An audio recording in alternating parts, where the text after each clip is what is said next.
Drop the beat. Teen Speak. Welcome back to another episode of Teen Speak. Hey guys. I'm here again with Dawson as usual. I have not lost my sanity yet, for those of you wondering. I don't know how he does it. It is very close with Dawson. Hey, I have a true story for you, audience, and for our audio guy, Jeremy. So I'm riding home with Dawson, and I say, hey, Dawson, how would you feel about teaching Sunday school? Oh, no, not this And he story. says, adult Sunday school? This happened 3 nights ago. I was like, no. Teen Sunday school. He's like, well, I'm not teaching adult Sunday school. I was like, okay. I was like, would you like to teach? And he's like, adult Sunday school or teen Sunday school? I'm like, teen Sunday school, Dawson. He's like, oh, yeah, sure, I'll teach. No, wait. No. That's exactly how that conversation went. No, first off, I just got done playing basketball with the cool kids. He was dunking on everybody. Yeah, obviously. And I was sore, and every part of my body was aching and, like, crying for help. So that's my excuse. Yeah. I had pain on my mind, okay? Yeah, Dawson actually dunked on someone, so. But you had to be there to see it, so if you weren't there, you don't know.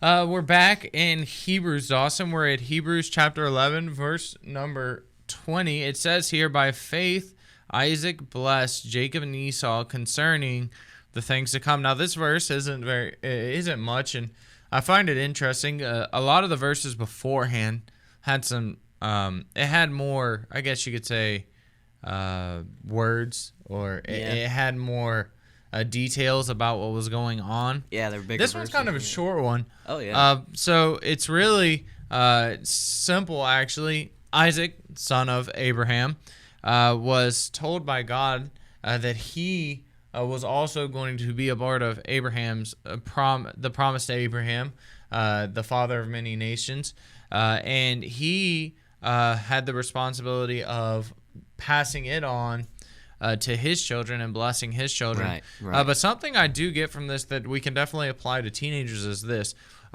You cannot ride off the coattails of your parents.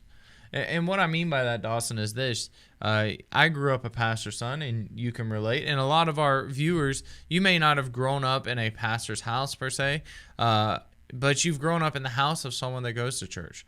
And something that I've realized is I can't live off the blessing that my father has. I can't live off my dad's Christian life or my mom's Christian life. Ultimately, it had nothing to do with the fact that Abraham was promised this promise. Isaac still had to play his part in it. He still had responsibility in it, even though God promised him, and he still had a responsibility to do, I guess is what I'm trying to say. And like I said, the same's true for you, and I've seen that. You can't just live in your dad's shadow, so to speak. Yeah. You can't ride his coattail. We've talked before. Your parents can't get you to heaven, but even still, you still have a responsibility to carry. That's right. And in this situation, he had a promise, but and today we have a responsibility as well. I've said this before. I believe that the youth group isn't just the church of tomorrow; it's the church of today. And the Bible actually says, Paul, writing to Timothy, I believe it was, tells Timothy to teach faithful men who will teach others also.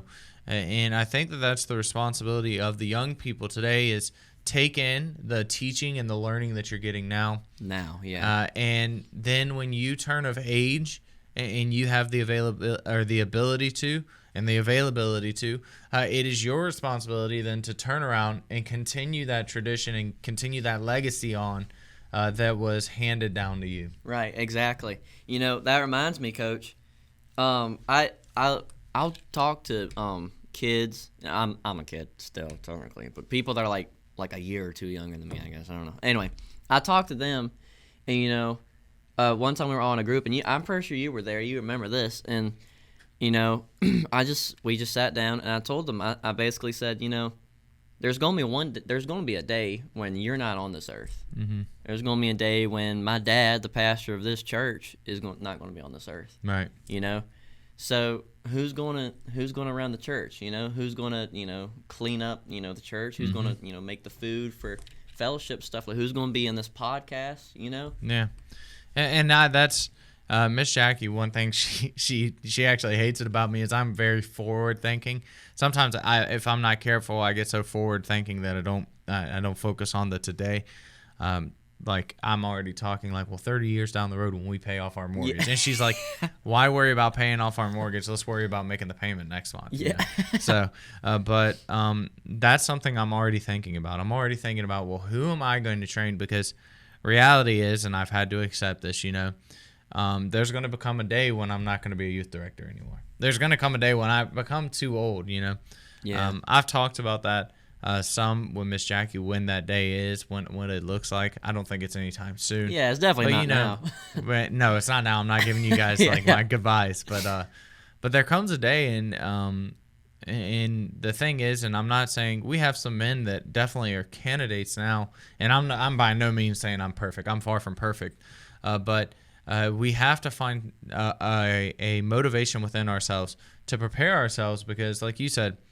What if something happens to Pastor Bailey? Who's going to be there to take up the mantle? Right. What if something happens to myself or to whomever in the church? One of our Sunday school teachers. What happens if something happens to them? We have to have someone in place that's ready to step up. And like I said here, Isaac here blessed Jacob and Esau because he knew the promise that was given to Abraham, and he acted on that same promise in faith, trusting that the God that was faithful to his father will also be faithful to him. And if you look later in the Bible, it says that when they talk about oftentimes the God, they'll mention the God of Abraham, of Isaac, and of Jacob. Mm-hmm. And it's because he wasn't just the God of Abraham who gave Abraham the promise and Isaac fell under that umbrella of blessing, but he was the God of Abraham. He was also the God of Isaac. And he was God of Jacob, and he's for us. He's still the God for us. So the promises that he's given, it's not good enough for us to take it and trust that our parents are going to be good enough to receive the blessing for them, and we'll get a part of that blessing. But we also have to act on that blessing like Isaac did here. Yep. So really good example of what we should be doing. Yeah, and it's very, like I said, it is a very important task, and it's a responsibility that we all have to take up. Right. And I include myself in that because there's certain roles that as you get older, different responsibilities come available. And for me, they may not be necessarily taking over a youth group. That's something I'm already at the age I can do. But there may be something come down the road later that I'll have to have the responsibility to take up the mantle for. So it's important to cling to God's promises no matter the age, and remember that just because we are young doesn't mean that we can't start preparing for when we're older. Yeah. And that's something that I want to challenge you guys with. Don't just live off your parents' blessings.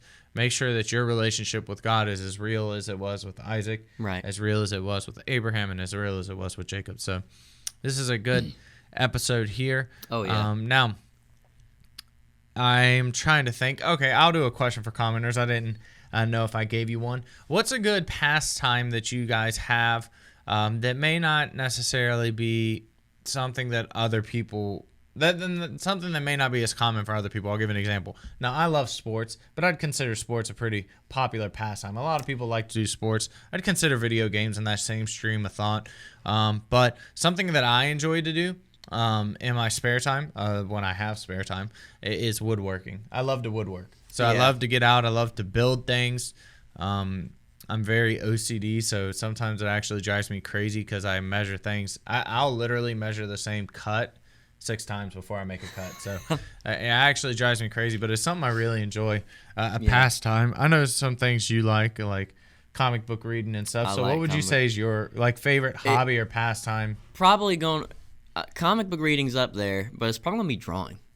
I was wondering which one would take the place. It takes time. So when you draw, it really really Dawson's a very good artist, by the way. So no. We may here in the next couple episodes do a little giveaway, and I'll make Dawson draw something. He didn't write. No, we didn't talk about we'll put him up to it. So we didn't talk about this. We just did. So, but thank you guys for listening. Like I said, comment down below. What is your favorite pastime? One that maybe not necessarily unique to you, but it's not as common as sports or video games or something like that. So comment down below. Remember, if you like the episode, give us a thumbs up. subscribe, share it wherever you have social media, whether it's on Instagram. If you have a Twitter, you can follow us on Twitter. We have those. We can try to put our handles in the section below or whatever. But thank you guys for tuning in to another episode of Teen Speak, and we'll catch you guys in the next one. Later. See you later.